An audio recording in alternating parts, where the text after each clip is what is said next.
My ex-husband Tom's cruel words still echo in my mind. I shouldn't have married an old hag like you. Younger women are definitely better. I can't even walk with you in public. You're so embarrassing. If I could, I'd go back in time and start my life over. He said these things to me a decade ago. I'm Elizabeth, and I'm 48 years old now. I was 33 when I married Tom, who was 5 years younger than me. We met at the hospital where I worked as a nurse, and he was a new doctor fresh out of his residency. Tom frequently sought my advice, and his genuine curiosity was endearing, so I found myself drawn to him despite our age difference. After 2 years of dating, we married. Despite some initial worries about the age gap, Tom seemed unconcerned, so I put my doubts aside. However, after 5 years of marriage, Tom's demeanor changed. He began verbally abusing me, constantly voicing his regret over not marrying a younger woman. His overly friendly interactions with young nurses at work upset me, but I stayed quiet, not wanting to cause a scene in the hospital. Tom's infidelity was revealed one day, and the other woman was a former patient of his, someone I had never met because we worked in different departments. She was 10 years younger than me and expecting his child. Tom's casual attitude toward his betrayal was shocking. With an old lady like you, it's no wonder we couldn't have kids. My girlfriend is carrying my child, he said with a laugh. I couldn't stay in such a toxic relationship any longer and agreed to a divorce. When I told Tom and his girlfriend I would seek alimony, Tom reacted with anger. I was married to an old hag like you for 5 years, and you want alimony. I should be the one getting paid. Who would pay you anything? His outburst surprised me, revealing he had never considered he might owe me financial support despite his affair. Tom's father even called me, dismissing his son's behavior and suggesting it was natural for a young man to pursue a younger woman. I was appalled by their complete lack of accountability. Tom adamantly refused to pay, leaving me no choice but to consult a lawyer. I couldn't just walk away quietly after his infidelity and verbal abuse. The lawyer assured me I had the right to seek alimony, and I entrusted them with the process. It's often said that divorce is more challenging than marriage, and I certainly found that to be true. Thanks to my lawyer's efforts, I received a fair alimony settlement, ended the lease on our shared apartment, and began living on my own. I changed my last name back to my maiden name, Britton. One positive outcome was that Tom transferred to a different hospital. I wouldn't want to work with a greedy old hag like you, he remarked as a final jab. Though he quickly secured a new position at another hospital, likely in anticipation of backlash from marrying his mistress, it was clear he had planned his next move carefully. Despite everything, rumors about me circulated, suggesting I had been cast aside by my younger husband. This constant gossip weighed heavily on me and made me feel paranoid. Eventually, I left my job at the hospital. After some time aimlessly drifting, I decided to pursue work again, as I thrive on staying busy and active. Luckily, I found a small maternity clinic just 2 stops away from my new home that was looking for nurses, and I was hired immediately. Though the hospital was small with few doctors and nurses, it was a pleasant work environment where everyone got along well with patients. Miss Britton, you have a keen eye and the patients adore you. We're fortunate to have you, they would tell me. But my peace didn't last long. A pregnant woman was referred to us from another hospital, and I immediately recognized her name, Sarah Evans. She shared the same last name as Tom's mistress. Curious, I checked her husband's name, Tom Evans, a doctor. Without a doubt, it was my ex-husband Tom. His new hospital lacked an obstetrics department, so they had been referred to us. Since I had resumed my maiden name and we had never met in person, she did not recognize me, but I never expected our paths to cross here. I hesitated to reveal to anyone that she was my ex-husband's mistress, so I kept the information to myself for a few days. Then one day, Tom accompanied his wife to her checkup. His eyes widened in shock when he saw me. Clearly, he had not anticipated running into me here, and I certainly had no desire to see him either. "What are you doing here?" Tom questioned me, and his wife quickly realized who I was. "Wait, is she here to harass us?" she asked, casting an accusatory glance in my direction. "Of course not," I replied. "I was here first. I had no idea Tom had moved near this hospital." But Tom refused to hear my side of the story and accused me of following them to cause trouble. "You're stalking me, aren't you?" he shouted. "Don't be absurd. Why would I do that? You squeezed money out of me because you're old and got dumped, he yelled, causing everyone in the examination room to learn about our relationship. The stares of the onlookers made me feel uncomfortable, even though I knew Tom was in the wrong. His wife escalated the situation by feigning distress, saying, "Oh, I'm scared. I feel like I've been targeted ever since I came here. What if something happens to my baby?" Tom took this opportunity to demand, "Please keep her away from my wife." The doctor in charge then asked me to leave the examination room, likely just trying to defuse the situation. I understood the need to prioritize patients, but I felt deeply humiliated. I didn't want to be there either, especially because I didn't want the details of my divorce to be exposed. To make matters worse, Tom's wife continued to berate me every time she came to the hospital. Although everyone knew I wasn't to blame, they chose to remain silent to avoid upsetting her or interfering with her pregnancy. As a result, the work environment grew increasingly uncomfortable. With more than 6 months until her due date, I couldn't imagine enduring the tense atmosphere for that long. Although it was a good workplace, I decided to resign from the hospital. "It's a shame, but there's nothing we can do," the director said, looking somewhat relieved. Though I knew I had done nothing wrong, it felt as if I were being unjustly penalized. Worn out from the ordeal, I decided not to search for a new hospital job and instead returned to my parents' rural home. They welcomed me without saying a word. Initially, I found it difficult to do anything, but the thought of remaining idle at home made me feel guilty. So I took a part-time job at a nearby supermarket. Working outside of a hospital was a new experience, but it offered a refreshing change of pace. I had always loved being a nurse, and it brought me great fulfillment, but the constant pressure and responsibility for people's lives were a heavy burden. Stepping away from that environment was a relief for my emotional well-being. 3 years after moving back home, I was offered a full-time position at the supermarket. My hard work had been recognized, and I was genuinely pleased to accept the offer. 4 years later, a matchmaker approached me. "Would you consider an arranged marriage?" they asked, catching me off guard. "Excuse me?" "I have just the right person in mind for you," the store manager announced one day. At 45, I had no plans to remarry, so I politely declined. However, the manager was persistent. "The potential match is a 47-year-old divorcee, just like you, who went through a similar divorce due to infidelity 20 years ago," the manager explained. In the end, I agreed to at least meet the person. Given our ages, we decided to meet directly without involving any intermediaries. When I arrived at the agreed-upon restaurant, my date was already there waiting.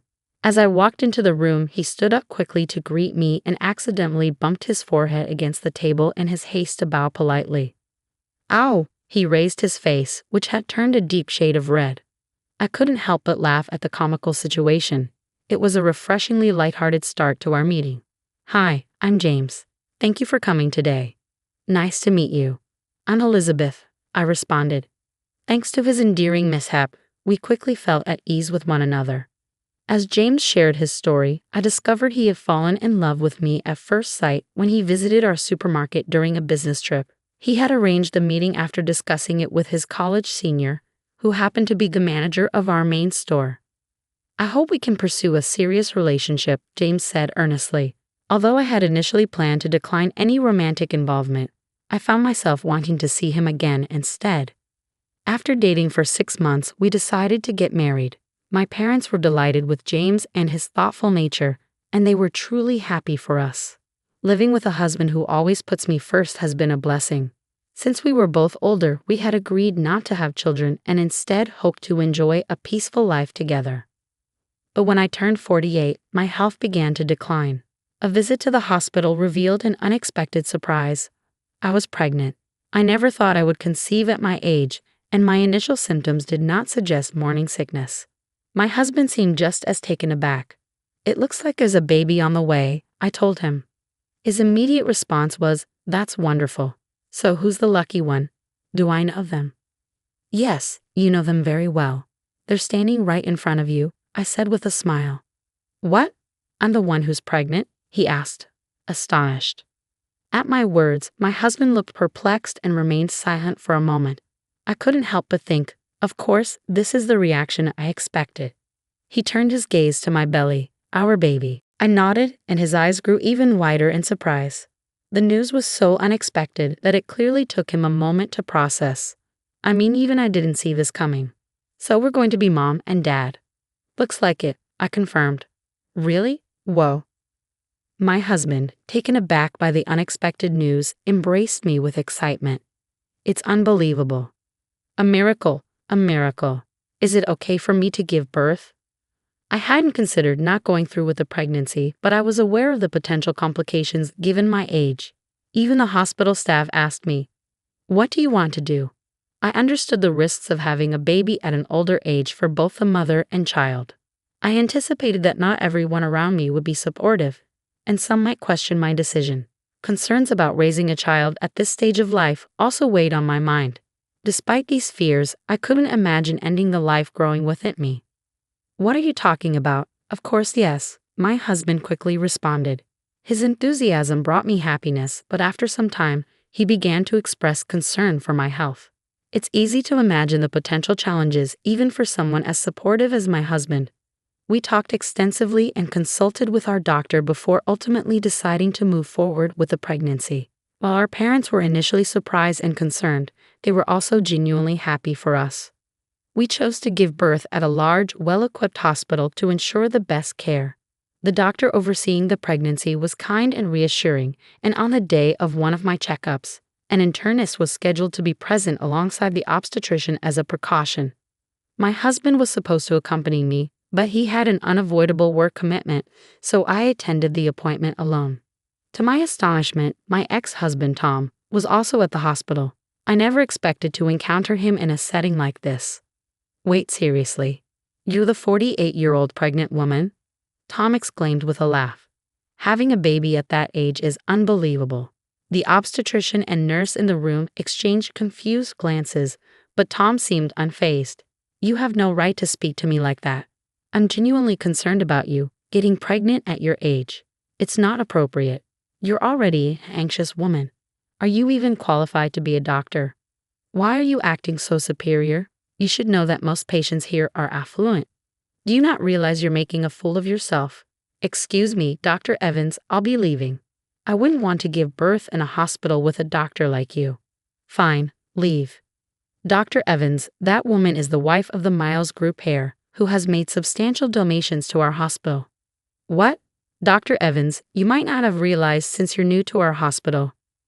"No, but she's I have no relation to you. Nevertheless, your comments were inappropriate, as Mrs. Miles pointed out. I can't believe a doctor would say such a thing."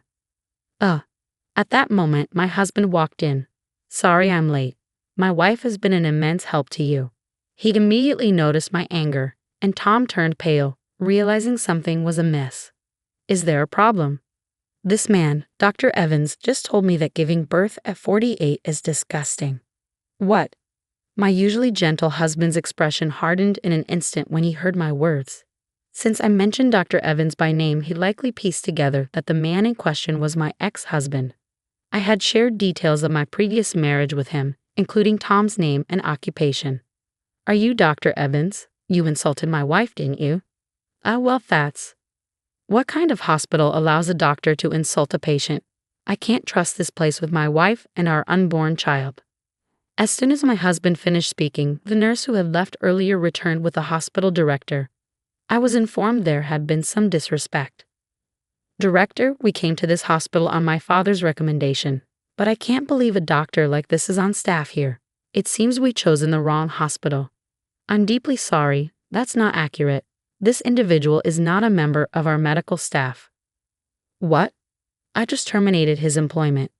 "Director, what?" I was unaware of his behavior until now. I only hired him as a favor to a friend. We cannot tolerate a doctor who speaks in such a derogatory manner. He will not be practicing here any longer." "Wait, Director, what do you mean?" "Quiet. Leave immediately and do not return to our hospital."